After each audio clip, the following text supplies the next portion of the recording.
ओडिशार आदिकवि सारला दास, अतिबड़ी जगन्नाथ दास, भक्त कवि मधुसूदन राव, व्यास कवि फकीरमोहन सेनापति, विदग्ध कवि अभिमन्यु सामंत सिंह, बाणीकंठ निमाईचरण हरिचंदन, कविवर राधानाथ राय, कवि सूर्य बलदेव रथ,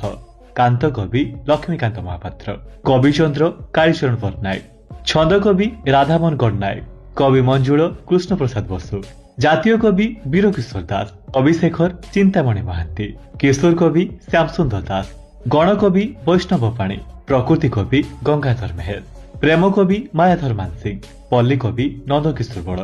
उत्कलमणि गोपबंधु दास, उत्कल गौरव मधुसूदन दास, भूमिपुत्र विजु पट्टनायक, नाट्य भारती अश्विनी कुमार घोष, कलानिधि बाछानिधि शतपथी, उत्कल भारती कुंतला कुमारी सावत, उत्कल रत्न विश्वनाथ मिश्र, लोकरत्न कुंज बिहारी दास, उत्कल घंट जदुमणि महापात्र, कवि सम्राट उपेन्द्र भंज, सन्थ कवि भीम भुई, स्वभाव कवि गंगाधर मेहर, कर्मवीर गौरीशंकर राय, उत्कल केशरी हरिकृष्ण महाताब।